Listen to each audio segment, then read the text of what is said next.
মালদার রসকদম্ব মিষ্টির সঙ্গে জড়িয়ে রয়েছে স্বয়ং শ্রী চৈতন্য মহাপ্রভুর স্মৃতি।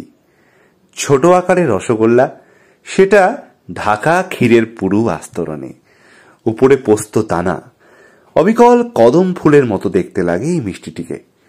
মালদহ জেলার বাসিন্দারা এই মিষ্টিকে চেনে রসকদম্ব নামে। মালদার মানুষ ভাবেন বাড়িতে রসকদম্ব না থাকলে বোধহয় কৌলিন্য হারাতে হবে।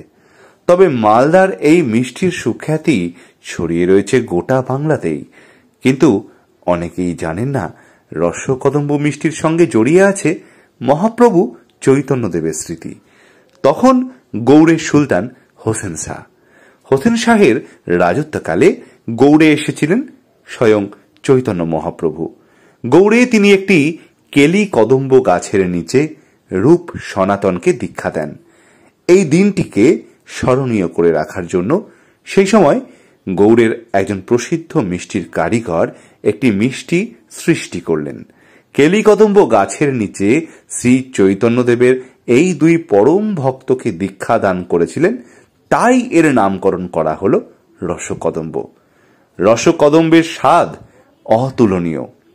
এই মিষ্টির বিশেষত্ব এটাই যে এর মধ্যে কোনো রস থাকে না। মিষ্টির ভিতরে আরও একটি ছোট মিষ্টি পাওয়া যায়। ছোট ও বড় দুই রকম সাইজের পাওয়া এই যায় মিষ্টিটি। ছোটটির দাম ওই 7 টাকা, 6 টাকাও হতে পারে কোথাও কোথাও। বড়টির দাম 10 টাকা। আমি মুর্শিদাবাদ থেকে এই মুহূর্তে এই প্রতিবেদনটি পাঠ করছি। এখানে আমি দেখেছি 10 টাকা, 12 টাকাতেও এটি অ্যাভেলেবেল। তবে সব জায়গায় পাওয়া যায় না, খুব রেয়ার এখন। গোটা বছরে চাহিদা থাকলেও দুর্গাপুজোর সময়, বিজয়া দশমীতে, কালী পুজোয়, ভাই ফোটার সময় কিন্তু ব্যাপক বিক্রি হয় এই রসকদম্ব মিষ্টিটি। মালদা থেকে অনেক প্রাচীন মিষ্টি হারিয়ে গেছে, কিন্তু রসকদম্বের চাহিদা কিন্তু দিনকে দিন বেড়েছে। রসকদম্বের আজকের যে রূপ তা তৈরি হয়েছিল সেই 1861 সালে। মালদার মেহেরপুরের কারিগররা এই রূপ দেন। তবে ইদানিং পোস্তর দাম বেড়েছে, তাই অনেকেই পোস্তর বদলে চিনি দিচ্ছেন। কেউ কেউ পোস্তর বদলে তো ক্ষীরের গুড়ও ব্যবহার করছেন। তবে পুরনো দোকানগুলি আজও পোস্তই ব্যবহার করে চলেছে। ফ্রিজে না রাখলেও এই মিষ্টি 7 দিন পর্যন্ত অনায়াসে টাটকা থাকে। সাম্প্রতিককালে মালদার মিষ্টান্ন বিক্রেতারা পশ্চিমবঙ্গ মিষ্টান্ন ব্যবসায়ী সংগঠনের সম্মেলনে রসকদম্বের জিআই স্বীকৃতির দাবি তোলেন, কিন্তু তখন বিষয়টা চাপা পড়ে যায়। 2017 সালে পশ্চিমবঙ্গ রসগোল্লার জিআই স্বীকৃতি পাওয়ার পর পুনরায় রসকদম্বের ভৌগোলিক সত্ত্বের দাবি ওঠে।